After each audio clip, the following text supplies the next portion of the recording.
Brain Tracy دنیا کے 5 بڑے موٹیویشنل سپیکر میں شمار ہوتے ہیں۔ کینیڈین امریکن ہیں، ہزاروں موٹیویشنل لیکچر دے چکے ہیں، 80 سال کی عمر تک 80 بیسٹ سیلر کتابیں لکھی اور لاکھوں لوگوں کے ذہنوں کے دریچے کھول دیے۔ برین ٹریسی کی ہر کتاب لاجواب ہے، لیکن ایٹ ریٹ فراگ کا کوئی جواب نہیں۔ یہ کتاب سستی جیسی ناقابل علاج بیماری سے متعلق ہے۔ ہم کیونکہ من حیث القوم سستی، بیزاری اور بے عملی کا شکار لوگ ہیں، لہٰذا یہ کتاب پورے پاکستان کو پڑھانی چاہیے، شاید اس سے قوم ایکٹیو ہو جائے۔ برین ٹریسی نے اس کتاب میں ایک واقعہ لکھا۔ انہوں نے اپنی کسی کلاس میں پوچھا تھا، فرض کریں آپ کی دن کی مصروفیات میں ایک بڑا مینڈک کھانا بھی شامل ہے اور آپ یہ مینڈک کس وقت کھائیں گے؟ برین ٹریسی کے زیادہ تر طالب علموں کا جواب تھا کہ ہم پہلے چھوٹے چھوٹے کام نپٹائیں گے اور اس کے بعد مینڈک کی طرف توجہ دیں گے۔ برین ٹریسی نے یہ سن کر کہا لگایا اور جواب دیا، اگر میں آپ کی جگہ ہوں تو میں صبح سب سے پہلے مینڈک کھاؤں گا۔ ان کا کہنا تھا ہم میں سے زیادہ تر لوگ پہلے چھوٹے چھوٹے کام کرتے ہیں، ان کاموں کے دوران مینڈک ان کے ذہن پر سوار رہتے ہیں، انہیں رہ رہ کر مینڈک یاد آتے رہتے ہیں اور ان کی وجہ سے یہ لوگ چھوٹے چھوٹے کام بھی جم کر نہیں کر پاتے۔ یہ ان سے وہ رزلٹ حاصل نہیں کر پاتے جس کی انہیں توقع ہوتی ہے۔ دوسرا یہ جب فارغ ہو کر مینڈک کی طرف آتے ہیں تو اس وقت تک مینڈک کا سائز بھی بڑا ہو چکا ہوتا ہے اور ان میں مینڈک کھانے کی توانائی بھی نہیں بچتی، چنانچہ اس دن کا سب سے بڑا اور اہم کام ادھورا رہ جاتا ہے۔ اگلے دن فہرست میں ایک نیا مینڈک آ جاتا ہے، لہٰذا اب انہیں 2 مینڈک کھانا پڑتے ہیں۔ اس دن بھی درجنوں چھوٹے چھوٹے کام موجود ہوتے ہیں اور ان کی وجہ سے دونوں مینڈک رہ جاتے ہیں اور یوں انسان اہم ترین کام مس کر دیتا ہے۔ برین ٹریسی کا کہنا تھا کہ میں روز صبح اٹھ کر سب سے پہلے مینڈک کھاتا ہوں، یعنی اہم اور مشکل ترین کام سب سے پہلے کرتا ہوں اور اس کے بعد باقی تمام کام میرے لیے معمولی ہو جاتے ہیں اور میں انہیں چٹکی بجا کر نمٹا دیتا ہوں۔ برین ٹریسی کے اس فارمولے نے ہزاروں لوگوں کی زندگیاں بدل کر رکھ دیں۔ امریکہ اور یورپ کی تمام چھوٹی بڑی کمپنیوں اور سرکاری اداروں میں سب سے پہلے وہ مشکل ترین کام ختم کرنے کی ٹریننگ دی جاتی ہے جس سے ملازمین ڈرتے ہیں یا جن میں انہیں فیل ہونے کا خطرہ ہوتا ہے۔ حکومتوں اور ملکوں کے سربراہوں کو بھی یہ ٹریننگ دی جاتی ہے۔ مثلاً آپ امریکہ کی مثال لیں، امریکہ کے ہر صدر کے پروفائل میں کوئی نہ کوئی مینڈک، مشکل یا ناممکن کام موجود ہے۔ جارج واشنگٹن اپنی دوسری مدت کے بعد رضاکارانہ ریٹائر ہو گیا، جس کے بعد امریکہ میں پرامن ٹرانسفر آف پاور کی روایت شروع ہو گئی۔ جان ایڈمر نے جان مارشل کو چیف جسٹس بنایا، جس نے امریکہ میں آزاد اور مضبوط جوڈیشری کی بنیاد رکھی۔ رچرڈ نکسن نے چین کے ساتھ تعلقات استوار کیے۔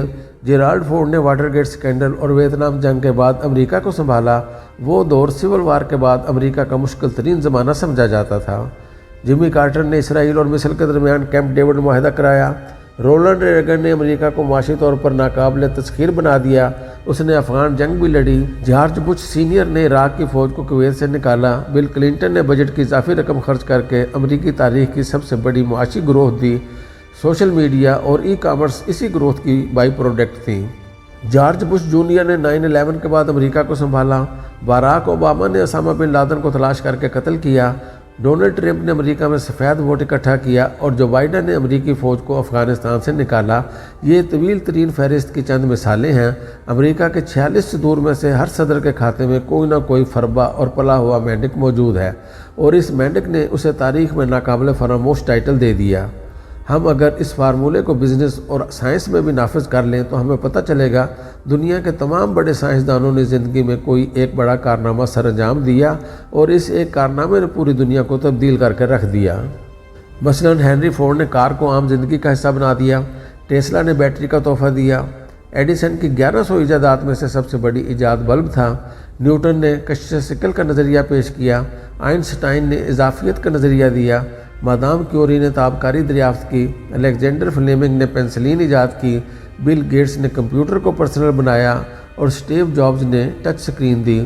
غرض آپ اگر بزنس اور سائنس کی دنیا پر بھی غور کریں تو آپ کو ہر بڑے شخص کے پروفائل میں کوئی ایک بڑا مینڈک نظر آئے گا۔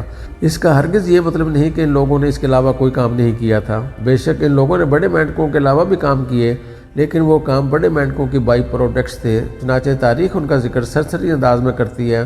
مجھے چند دن قبل وزیر اعلیٰ پنجاب مریم نواز کے حوالے سے ایک اشتہار دیکھنے کا اتفاق ہوا۔ یہ اشتہار مریم نواز کی 100 دن کی کارکردگی سے متعلق تھا اور تمام اخبارات میں شائع ہوا تھا۔ اس اشتہار میں ان 45 کارناموں کا ذکر تھا جو مریم نواز نے 100 دنوں میں سر انجام دیے۔ ان میں مریم کی دستک سے لے کر ماحول دوست بسوں تک 4 درجن منصوبے شامل تھے۔ یہ منصوبے اشتہار کی حد تک بہت خوبصورت دکھائی دیتے ہیں، لیکن ان میں 3 نقائص ہیں۔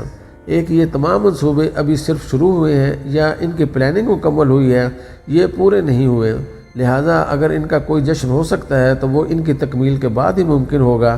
دوسرا، دنیا میں منصوبے شروع کرنا کوئی کمال نہیں ہوتا، انہیں مکمل کرنا کمال ہوتا ہے۔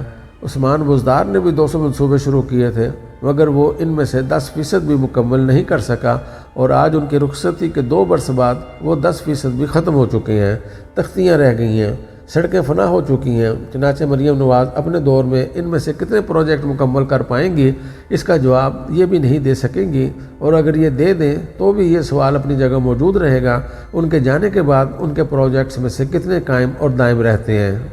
ہم ایک ایسی قوم ہیں جس نے فوج کے علاوہ انگریز دور کی کوئی چیز نہیں چھوڑی، لہٰذا مریم نواز کے 45 منصوبوں کی کیا اوقات ہے؟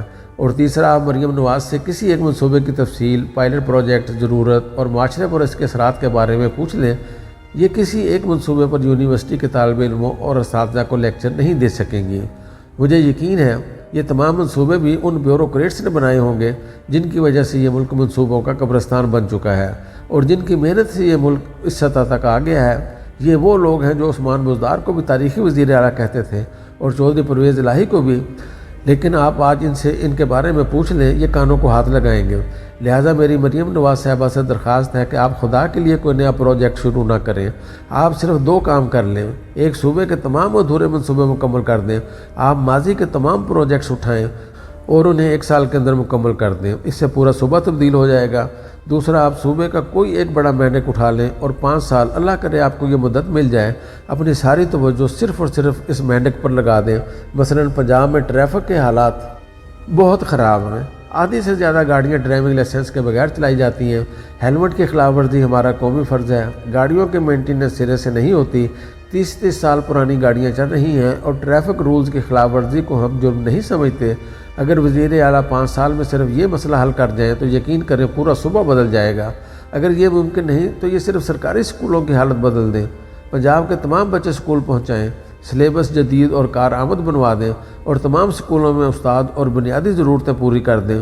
اور اگر یہ بھی ممکن نہیں تو میڈم چیف منسٹر صرف GT روڈ کی دونوں سائڈ صاف کروا دیں، تمام تجاوزات اور کراسنگ ختم کر دیں، اور سڑک کے دائیں بائیں گرین بیلٹس بنوا دیں یا جنگل لگوا دیں، اور اگر یہ بھی ممکن نہیں تو یہ صرف پنجاب کو صاف پانی دے دیں، ہر گھر میں پانی دستیاب ہو اور اسے پیا جا سکے۔ آپ یقین کریں ان کا نام تاریخ میں ہمیشہ یاد رکھا جائے گا، ورنہ یہ اگر 45 کے بجائے 450 نئے منصوبے بھی شروع کر دیں تو بھی کوئی فرق نہیں پڑے گا، الٹا قوم کا مزید سرمایہ ضائع ہو جائے گا اور یہ مزید 10 سال پیچھے چلی جائے گی۔ چنانچہ میری درخواست ہے میڈم وزیر اعلیٰ، کوئی بڑا مینڈک پکڑیں، اس سے صوبہ بدلے گا، 45 نئے پروجیکٹس لانچ کرنے سے کوئی فرق نہیں پڑے گا۔